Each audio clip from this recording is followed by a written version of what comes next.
નમસ્કાર વિદ્યાર્થી મિત્રો, હું બારડ હમીરભાઈ LSRP જુનાગઢ ગ્રામ્ય. હવે આજે આપણે ધોરણ 6 વિજ્ઞાન અને ટેકનોલોજીના એક નવા પાઠ સાથે મળ્યા છીએ. ગઈકાલે આપણે જ્યારે મળ્યા ત્યારે આપણે વનસ્પતિઓની અલગ અલગ ઓળખ કરી છે, જેમાં આપણે વનસ્પતિઓના અલગ અલગ પર્ણો જોયા હતા, વનસ્પતિઓના ઉપયોગ વિશે જોયું હતું, વનસ્પતિઓની આયુષ્ય વિશે જોયું હતું. આમ વનસ્પતિઓ અલગ અલગ પ્રકારની હોય છે, અલગ અલગ આયુષ્ય હોય છે અને એના અલગ અલગ ઉપયોગો માનવ જીવનમાં હોય છે. એ વિશે વનસ્પતિઓ વિશે આપણે જોયું. હવે આમાં આપણે એક સ્ટેપ આગળ જવાનું છે કે વનસ્પતિઓના 3 પ્રકાર હોય છે. એ વનસ્પતિઓમાં ત્રણ જે મેન મુખ્ય ભાગ હોય છે તે આપણે જોવાના છે. તે એટલે પર્ણ, પ્રકાંડ અને એના મૂળ. હવે હું તમને પર્ણ વિશે વાત કરું તો આ પર્ણ છે અલગ અલગ વનસ્પતિઓના. આ બધા અલગ અલગ વનસ્પતિઓના પર્ણ છે.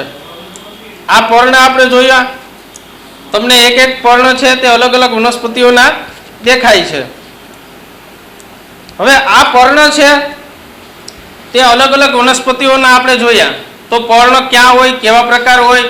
તો પર્ણમાં ખાંચાવાળા હોય. જેમ કે આ પીપળાનું પાન છે તો એક ખાંચા છે. આની એક બોર્ડર નથી, જો આમથી આમ, આમથી આમ, આમથી આમ ખાંચાવાળું પર્ણ છે. આમાં ઘણી બધી વનસ્પતિઓના પણ ખાંચાવાળા હોય છે. અમુકના સીધા લંબગોળ હોય છે. જેમ કે આ વનસ્પતિનું પર્ણ છે તે આ એક આસોપાલોનું પર્ણ છે, પણ તે આખું લાંબુ હોય છે, લંબુ હોય છે આખું.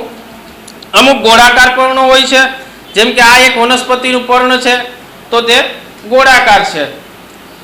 એમ અમુકનું છે તે વધારે પડતું લંબગોળ હોય છે. આ એક ફૂલનું પર્ણ છે, તે ફૂલ એકદમ લાંબુ છે. એમ ઘણા મોટા વૃક્ષ હોય છે તો એના પર્ણ લાંબા ગોળ હોય છે. અમુકના ફૂલ લાંબા હોય છે, અમુકમાં આંકા થઈ જાય. આ પર્ણમાં તમને દેખાય છે ખીલા જેવું દેખાતું હશે. આ અમુક વનસ્પતિઓના પર્ણો એવા હોય છે કે જેમાં આવા પ્રકારના આકારો થયેલા હોય છે. એમ આ બધી પ્રકાંડવાળી વનસ્પતિઓના પર્ણ છે તે આપણે જોયા. હવે વનસ્પતિમાં પર્ણ તો આપણે જોયા. પર્ણ પછી આપણે જોવાનું છે મૂળ. મૂળ છે તે મિત્રો વનસ્પતિ માટે સૌથી મહત્વની વાત છે. મૂળથી જ તે પોતાનો ખોરાક લેતા હોય છે. મૂળ જ વનસ્પતિને ટકાવી રાખતા હોય છે. અને મૂળ ન હોય તો વનસ્પતિનું ટકવું એ શક્ય નથી. અને એ મૂળ વિશે હવે આપણે આગળ જોવાનું છે વનસ્પતિ વિભાગમાં. તો મૂળ છે તે મિત્રો 2 પ્રકારના હોય છે. એક તંતુ મૂળ હોય છે અને એક ખીલાખૂટ મૂળ હોય છે, એટલે કે ચોટી મૂળ હોય છે. તંતુ મૂળમાં આપણે વાત કરીએ તો આ એક નાનો એવો છોડ છે વનસ્પતિનો. આ જે અલગ અલગ પ્રકારના જે તંતુ મૂળ છે, આનું કોઈ એક ખીલા મૂળ નથી કે આ એક જ મૂળ ઉપર ઊભી રહે એવી વનસ્પતિ નથી. આમાં જો તમને હજારો પ્રકારના એક મૂળમાંથી અલગ મૂળ, એમાંથી અલગ માં ડાળીઓ ફૂટતી જાય. આ તંતુ મૂળ છે. આમાં તંતુ મતલબ કે અસંખ્ય મૂળ છે આમાં. આ તો હજી નાનો છોડ છે. ઘણા મોટા છોડ પણ એવા હોય છે કે જે તંતુ મૂળ એમાં અસંખ્ય હોય છે. તો આપણે તંતુ મૂળ કઈ વનસ્પતિના હોય તેના વિશે આપણે થોડુંક જોઈએ. તો તંતુ મૂળમાં સાકરટેટી છે, ગલકા છે, તુરિયા છે, વાલ છે. આવી જે વેલાળી વનસ્પતિઓ હોય છે ને તેના તંતુ મૂળ હોય છે. તેના છોડને તમે ઉપાડો તો આ રીતે તમને અસંખ્ય ગુચ્છા જેવું દેખાય, માળા જેવું, ગુચ્છા જેવું. એમાં સતત આ વધતા હોય એને તંતુ મૂળ કહેવાય. તે પછી આપણે બીજા મૂળ છે તે જોવાના છે. અને તે મૂળ છે તંતુ મૂળ તો આપણે જોયા જ. હવે છોટી મૂળ જોવાના છે. છોટી મૂળ એટલે કે એક જ વનસ્પતિનું એક મેન મૂળ હોય છે, તેના ઉપર એક ટકેલી હોય છે અને તે આપણે જોવાનું છે. આ 2 વનસ્પતિ, આ એક પીપળો છે જેનું આ મુખ્ય મૂળ છે, તેમાં આમાં કોઈ તંતુ મૂળ વધારે નથી. એમ આ એક વનસ્પતિ છે તો એમાં એક મેન ખીલા મૂળ હોય છે જે એને જકડી રાખે છે, સતત એને પકડી રાખે છે. તો આ ખીલા મૂળ અને ટૂંકમાં છોટી મૂળ અને તંતુ મૂળ વિશે આપણે જોયું. હવે તંતુ મૂળમાં કયા બીજા વૃક્ષો આવે તે આપણે જોવું હોય તો નારેળી છે. નારિયેળીનું વૃક્ષ છે તે અસંખ્ય તંતુ મૂળથી ભરેલું હોય છે. જે હોય છે મોટું વૃક્ષ, પણ તેમાં ઘણા બધા અસંખ્ય તંતુ મૂળ હોય છે.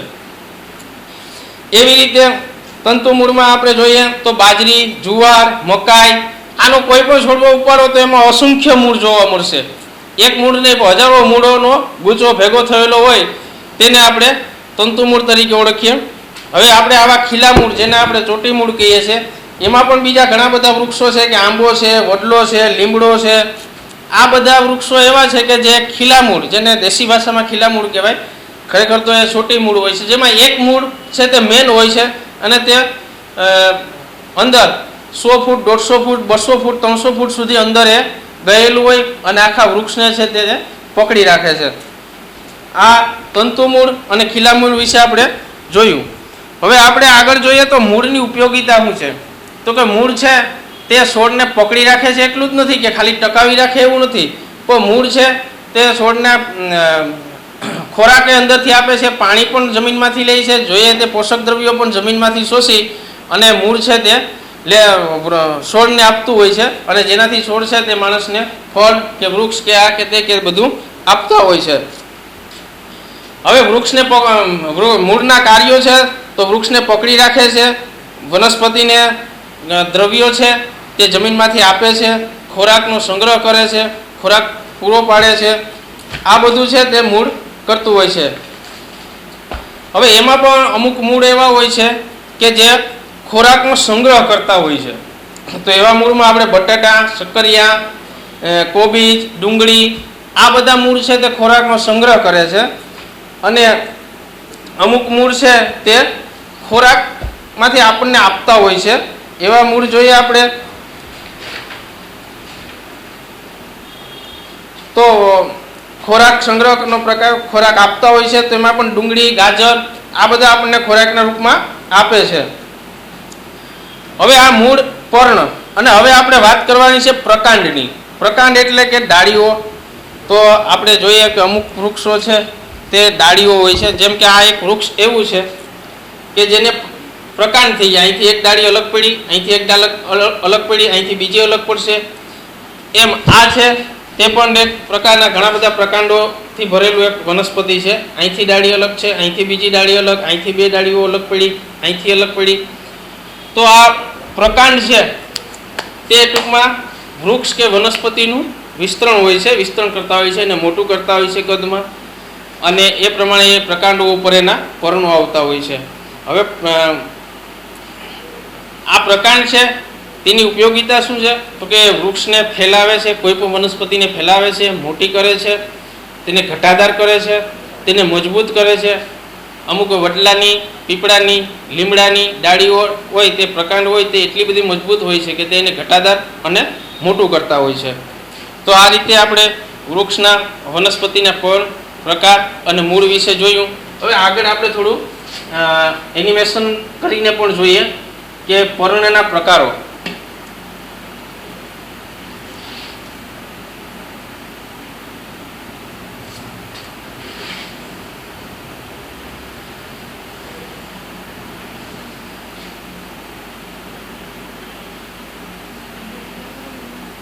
આપણી આસપાસ જોવા મળતી વનસ્પતિ પાંદડા જેમ કે ગુલાબ, લીમડો, આંબો, વડ, પીપળો, જાસૂદ, ગુલમોહર, લજામણી, આંબલી, ખજૂરી વગેરે. હવે આ એકઠા કરેલા નમૂનાઓમાં તેમની લાક્ષણિકતાઓ અને વિશિષ્ટ અંગો વિશે આપણે જોઈએ. તો નમૂનામાં લીધેલી વનસ્પતિનું પર્ણ એક જ છે કે એકથી વધારે છે તેનું આપણે અવલોકન કરવું પડે. પર્ણની આપણે વાત કરીએ છીએ ત્યારે શું તેમાં સામસામે નાની નાની પાંદડીઓ આવેલી છે અને તેનું અવલોકન કરીએ. અમુક જે આ પર્ણો છે તેમાં નાની નાની પાંદડીઓ છે. જો સામસામે નાની નાની પાંદડીઓ છે તો આમ સામસામે નાની નાની પાંદડીઓ વાળા પર્ણો છે તેનું પણ આપણે અવલોકન કરી શકીએ. આંબો, વડ, પીપળો, જાસૂદ એક સ્વતંત્ર અને મજબૂત પર્ણો જોવા મળે છે. ગુલમોહર, લીમડો, લજામણી, ખજૂરીમાં નાના નાના પાંદડાઓ, મતલબ કે આંબો હોય, વડ હોય, પીપળો હોય તેમાં એક જ પર્ણ હોય છે. જે આપણે હમણાં જોયું કે આ પીપળો છે તો એનું એક પર્ણ હોય છે, એની સામે બીજું પર્ણ આમાં ને આમાં નથી હોતું. પણ અમુક લજામણી છે, લીમડો છે, એમાં સામસામે પાંદડાઓ, એક જ પાંદડું હોય ને એમાં પણ પછી નાના નાના પાંદડાઓ અલગ હોય છે. જેમ કે આમાં છે આ એક પાંદડું, એક ડાળી, અલગ અલગ પાંદડાઓ હોય છે. એમ આપણે અવલોકન પાંદડાઓનું કરવાનું છે. તે પર્ણો આપણે જોયું. હવે આપણે આગળ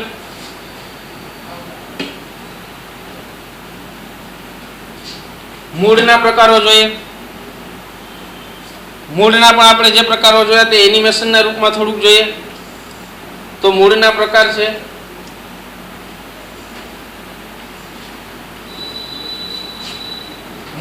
મૂળ સાથેનો છોડ. તો બારમાસી, ઘાવ, દુર્વા કે દાડમ, ઘઉં, બાજરી આ બધા વનસ્પતિ. હવે એમાં આપણે આગળ જોઈએ તો નકામી વનસ્પતિનો છોડ, તેના મૂળને શુદ્ધ પાણી વડે ધુઓ. આ નકામી કોઈ પણ વનસ્પતિ હોય તેના, જેમ કે આ તંતુ પ્રકારની વનસ્પતિઓ છે, તો તેના છોડ મૂળને આપણે પાણી વડે ધોઈએ તો તેના મૂળો છે તે આપણને કેટલા છે, શું છે, કેટલા પ્રકારના છે તે આપણે નજીકથી જોવું હોય તો બિલોરી કાચથી તેના તંતુ મૂળને આપણે જોઈ શકીએ. આ રીતે જે આખું અવલોકન કરો તો જે મૂળ છે તેને પ્રકાંડ અને મૂળ અને પર્ણ આ બધું આપણને આમાં જોવા મળે છે. હવે આપણે પ્રકાંડના પ્રકારો જોઈએ.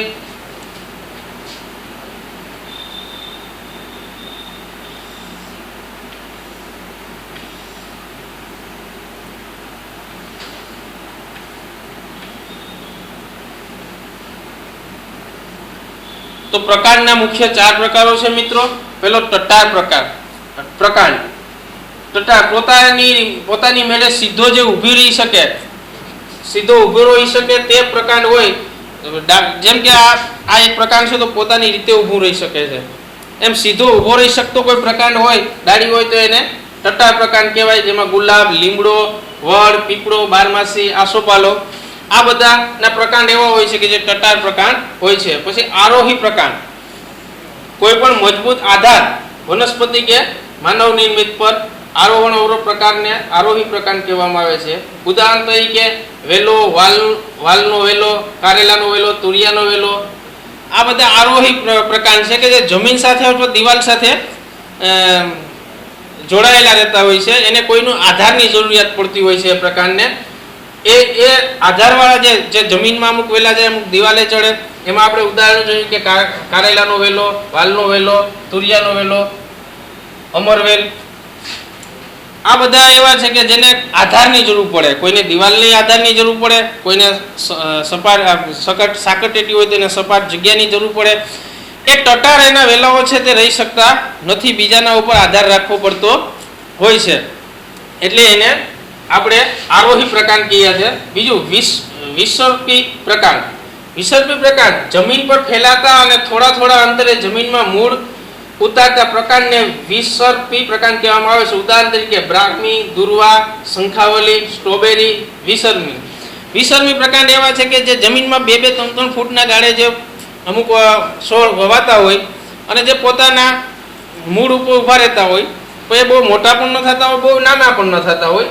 આ જમીન પર ફેલાતા થોડા અંતરે ફેલાતા જે પ્રકાંડ છે અથવા તેની ડાળીઓ થોડા અંતરે ફેલાતી હોય તેને વિસર્પી પ્રકાંડ કહેવામાં આવે છે. અને ભૂમિગત પ્રકાંડ જમીનની અંદર રહેતા પ્રકાંડ જેના પર ગાંઠો જોવા મળે છે તેવા પ્રકાંડને, જે જમીનની અંદર જ જે પ્રકાંડ હોય છે અને અલગ ગાંઠો જોવા મળતી હોય છે, જે આપણે ખોરાકમાં પણ લેતા હોય છે, જેમ કે આદુ, બટેટા, સુરણ, હળદર, અળવી આ પ્રકાંડ એવા હોય છે કે આમ તમને મૂળમાં એને જોવા મળે કે આને આપણે મૂળ કહી શકાય, પણ મૂળની અંદર પણ એક પ્રકાંડ હોય છે. આદુ હોય તો એ અલગ ડાળીઓથી આમ ગૂંથાયેલું હોય. એ રીતે આપણે જોયું તો આદુ છે, બટેટું છે, એનો પણ આકાર અલગ ડાળીઓની જેમ અંદર મૂળના રૂપમાં થયેલો હોય છે. હળદર પણ એ રીતે આદુની જેમ એક બીજી વીંટળાયેલી હોય અને એ અંદર એના પેલા પાયકા હોય છે.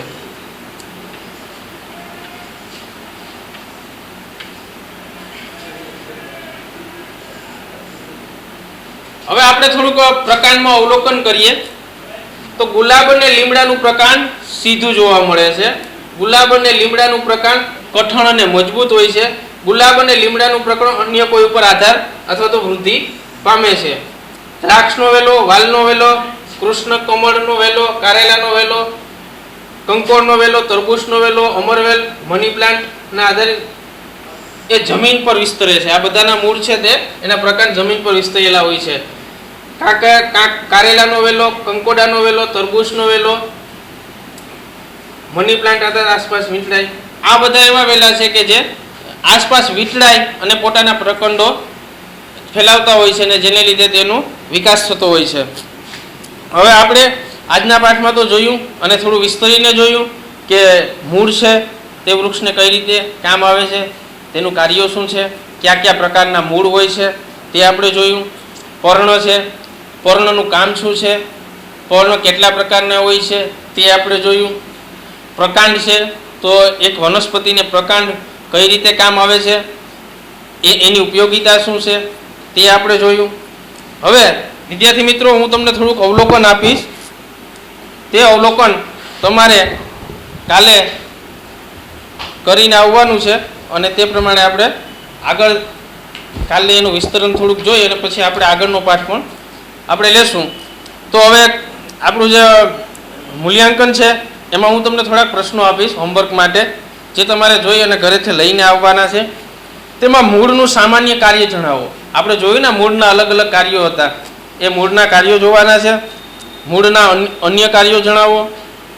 ખોરાકનો સંગ્રહ કરતું મૂળ, આપણે જોયું હતું કે અમુક મૂળ છે તે ખોરાકનો સંગ્રહ કરે છે અને અમુક મૂળ પોતે ખોરાક હોય છે. એ બે વિભાગ આપણે જોયા.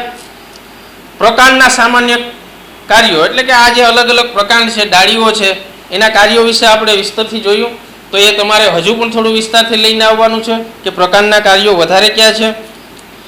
પ્રકાંડના અન્ય કાર્યો બીજા કઈ હોય તો એ પણ આપણે અહીં નથી જોયું ને તમારા ધ્યાનમાં કોઈ નવીન આવતા હોય તો એ પણ લઈ આવવાનું છે. 5 શાકભાજી છે જેના નામ તમારે લઈને આવવાના છે. અને વનસ્પતિનું રસોડું કોને કહેવું, મતલબ કે આપણે વનસ્પતિનું રસોડું એટલે કે રસોડામાં જે ડેઈલી કાયમ માટે જે વનસ્પતિઓ ઉપયોગમાં આવે છે એમાં આપણે આ ઘણું બધું જોયું. તો આદુ છે, ડુંગળી છે, લસણ છે. તો આવી વધારાની જે વનસ્પતિનું રસોડું છે જે કાયમ માટે આપણે ઉપયોગમાં આવે છે એ બધું તમારે લઈ અને આવતીકાલે આવવાનું છે.